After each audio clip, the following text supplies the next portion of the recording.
जय मित्तल दोस्तों, ईपीएस जो है ना आपको आधा तो मतलब 80% जो ईपीएस है आपको या तो अकाउंट से है या तो आपको बीएसटी से है, तो उसमें ज़्यादा कोई दिक्कत नहीं होगा आपको, समझे? अगर शुरू से पढ़े होंगे तब, और नहीं तो शुरू से नहीं पढ़े होंगे तो 1 महीना बचा हुआ है तो सिर्फ और सिर्फ आप एग्जाम पे फोकस करिए आप थोड़ा जो याद करना है ये रटिए पूरा, मतलब जो सब भी है, क्योंकि 1 महीना में आप क्या समझिएगा, पूरा किताब तो नहीं खत्म कर सकते, क्योंकि आप अकाउंट भी है, आपको बीएसटी भी है, उसके बाद हिंदी इंग्लिश भी है, तो आप सिर्फ और सिर्फ आप समझिए बातों को। 70 ऑब्जेक्टिव होता है जिसमें से 35 का जवाब देना पड़ता है, और हम समझते हैं कि सबसे हौला जो है ना आपको पेपर होगा किसी सब्जेक्ट का, तो वो है आपको ईपीएस का। ईपीएस का सबसे हौला रहता है, समझे?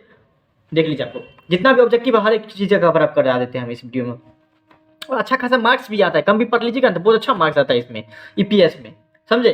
देख लीजिए आपको पहला क्वेश्चन, ड्यूटी ऑफ एंटरप्रेन्योर, ये जो उद्यमी जो रहता है उसका कर्तव्य क्या रहता है? प्रॉफिट कमाना है कि टैक्स इविएशन, इन्वायरमेंट पोल्यूशन, या नन ऑफ दीज? इसका आंसर हो जाएगा नन ऑफ दीज, समझे? जो उद्यमी है उसका तो डायरेक्ट मतलब कमाना तो प्रॉफिट नहीं होगा, अरे मकसद कर्तव्य तो नहीं होगा, या फिर आपको पॉल्यूशन मतलब क्या वातावरण को गंदा करना तो नहीं होगा, है या टैक्स को बचाना तो नहीं होगा। तो अभी हम सिर्फ और सिर्फ आपको बता रहे, इतना डिटेल में नहीं जाएंगे, नहीं तो 50-60 मिनट का वीडियो बन जाएगा। तो आपको हम सिर्फ क्वेश्चन प्रोवाइड कर रहे हैं और उसका सॉल्यूशन, और आप उसको याद कर लीजिए ताकि आपको एग्जाम में कोई प्रॉब्लम ना हो। दूसरा हम क्या है, who has defined social responsibility को कौन डिफाइन किया था? आपको HR बोवेन।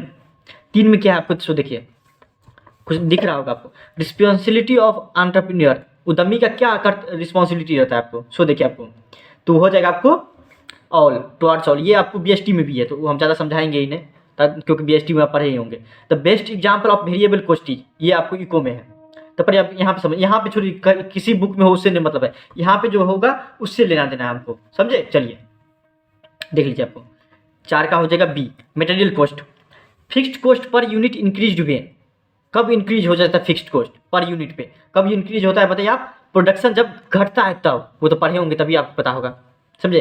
आपको नहीं दिख रहा होगा, आप देखिए, आप दिख रहा होगा सर। 6 नंबर में देखिए आपको क्या है, which of the following is not a factory overhead? इसमें से देख लीजिए, आपको आंसर आप प्रोवाइड करिए, सॉरी आंसर बताइए क्या होगा इसका आंसर? सैलरी। सैलरी जो है ना आपको फैक्ट्री ओवरहेड नहीं होता है, ये समझिए बात, सैलरी जो आपको फैक्ट्री ओवरहेड नहीं होता है इसमें से, जबकि फैक्ट्री इंश्योरेंस भी होता है, ड्राइंग ऑफिस सैलरी भी होता है, डेप्रिसिएशन भी होता है, हर एक चीज़ होता है। फिर देखिए आपको सैलरी आपको फैक्ट्री में नहीं दिया जाता है, किस में दिया जाता है बताइए आप? बताइए। हाँ, आपको सैलरी वेजेस दिया जाता है सिर्फ और सिर्फ फैक्ट्री में, सैलरी नहीं। प्राइस पॉलिसी इज 7 नंबर देख लीजिए, प्राइस पॉलिसी कौन सा है आपको? Favour all of all, in favour of all, सबके फेवर, कंज्यूमर, गवर्नमेंट, प्रोड्यूसर, सबके फेवर में है प्राइस पॉलिसी। आप सिर्फ याद करिए, अभी आप वो टाइम गया, 1 महीना बचा भी नहीं, मुश्किल से 1 महीना आप सबको बोल सकते हैं, 1 महीना भी नहीं बोलिए, क्योंकि आपको 2-3 मॉडल पेपर भी आपको बनाना पड़ेगा। नेक्स्ट डिबेंचर आर 1 नंबर का क्या हो जाएगा आपको? अनसिक्योर्ड, आप पढ़े होंगे, हम सिर्फ बता रहे हैं इसका answer. Bond loan is a source of, किस सोर्स, कौन सोर्स है इसमें बॉन्ड लोन का? 9 नंबर है ना, हाँ, आपको हो जाएगा medium term loan. Public deposit are the source of, इसमें से कौन सा सोर्स होगा बताइए, कौन सा सोर्स होगा बताइए? हाँ, मीडियम टर्म फाइनेंस। 11 नंबर देखिए आपको क्या आ जाएगा, डिविडेंड इज एप्रोप्रिएशन ऑफ, हाँ 11 नंबर, हाँ एप्रोप्रिएशन ऑफ प्रॉफिट, हाँ ये आपको अकाउंट, अच्छा अकाउंट का जिस सिस्टम ने उससे लेना देना है, आप सिर्फ यहाँ पे पढ़िए कि कहाँ आपको ईपीएस से लिया गया है, अकाउंट में भी दिया गया है, उससे नहीं लेना देना है। 12 नंबर देखिए आपको, maximum wide scope of packaging, packaging होगा ना, हाँ पैकेजिंग होगा। ये सब आपको जो है पढ़ना उस टाइम में दिए होंगे, ध्यान तो सही है, तो अभी आप याद करिए, क्योंकि ज़्यादा आपको हम, क्योंकि 40-50 बहुत है, 50 क्वेश्चन करीब है, कितना का समझाएंगे हम। Marketing expenditure is a burden, किस पे बर्डन होता है मार्केटिंग? हाँ बताइए, कहीं ना कहीं कंज्यूमर पे ही, हम ही लोग जो सामान खरीदते हैं, मार्केटिंग का खर्चा हम ही लोग से लेता है कि कहीं और से लेगा, वो हम ही लोग से लेता है। लेबलिंग इज नेसेसरी, आपको फिर देख लीजिए, आपको brand indicates design simple name, एक ब्रांड से सब कुछ हो जाता है ना, पता चल जाता है हम लोग को।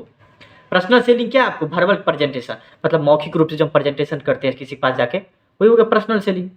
क्या 17 में देख लीजिए आपको, the important aspect of production inspection are, क्या हो जाएगा आपको? ऑल ऑफ दीज हो जाएगा, ये याद करना पड़ेगा आपको। 18 का देख लीजिए, दिख रहा होगा, हाँ।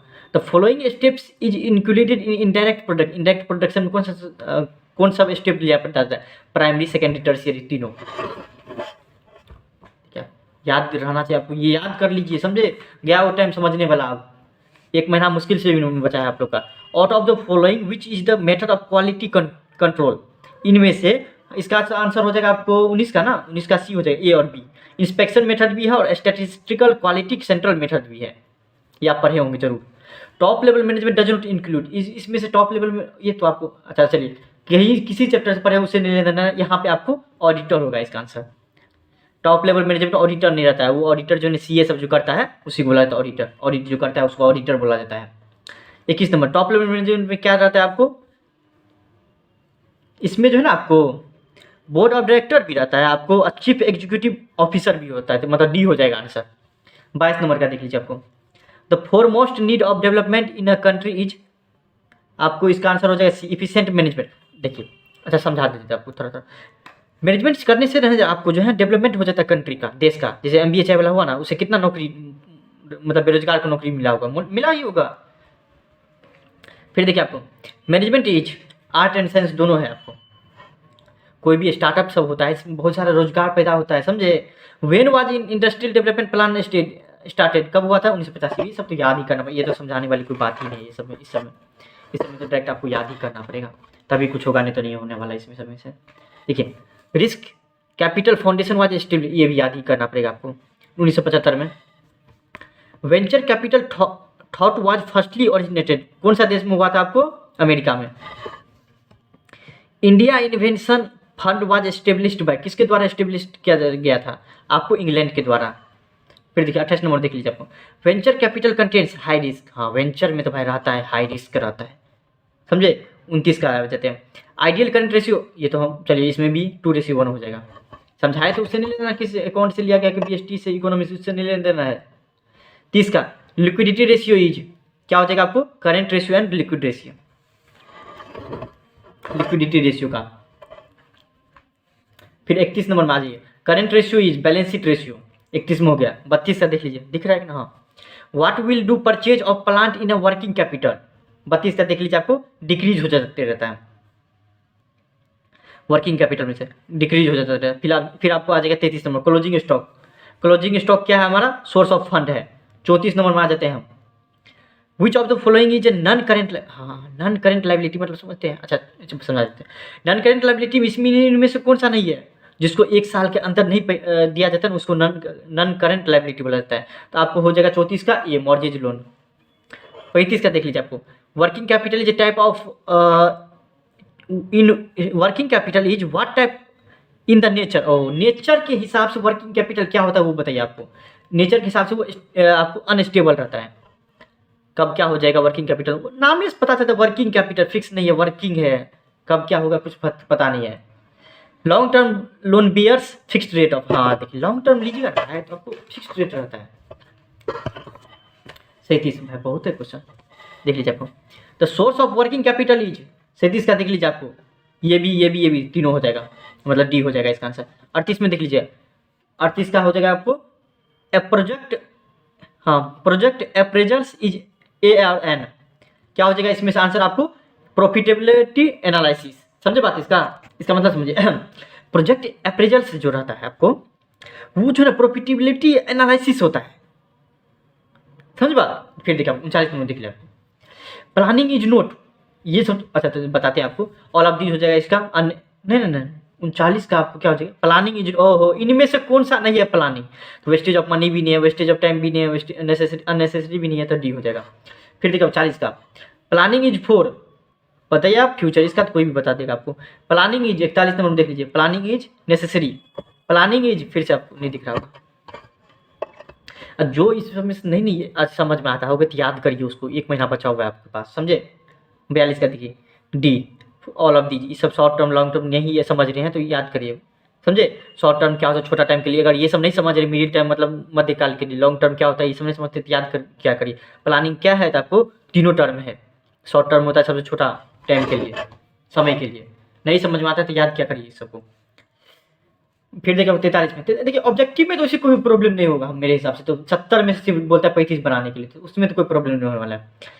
Factors that should be considered while selecting a product, और सभी हाँ आपको कौन कौन चीज़ सब भाई, जब सामान खरीदने लगते हैं तो मार्केट डिटर्मिनेशन भी, प्रॉफिट पॉसिबिलिटी, कॉस्ट ऑफ, मतलब इसका तो आंसर डी हो जाएगा। क्या क्या देखते हैं मार्केट में सामान खरीदने वक्त, अ सक्सेसफुल 44 है ना, entrepreneur must possess the quality of the, हाँ क्या क्या रहना चाहिए इसमें, एकदम सक्सेसफुल एंटरप्रेन्योर के पास लीडरशिप, इनोवेशन, कंट्रोल, डी हो जाएगा 44 का।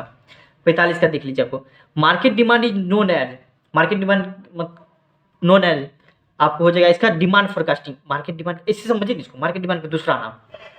फिर आप देख लीजिए 46 में, इकोनॉमिक पॉलिसी डिटरमाइन द, 46 का आंसर बताइए, economic policy determine the direction and volume of business, यही होगा ना, हाँ शायद यही होगा, शायद नहीं यही होगा, direction and volume of business. Economic policy determine क्या करता है आपको, डायरेक्शन और वॉल्यूम, बिजनेस का किधर डायरेक्शन है ना, वही इकोनॉमिक पॉलिसी डिटरमाइन करता है। फिर देखिए 47 लास्ट आपको 47वां नंबर है, वो इतना आपको 10 मिनट का बन गया। Which of the following is an element of sensing the opportunity, इसका आंसर बताइए आप क्या हो जाएगा। इसका आंसर हमने बताएंगे तब पर भी आपको बता दे रहे हैं डी। चलिए thank you so much, next day आपको नेक्स्ट वीडियो चलाएंगे।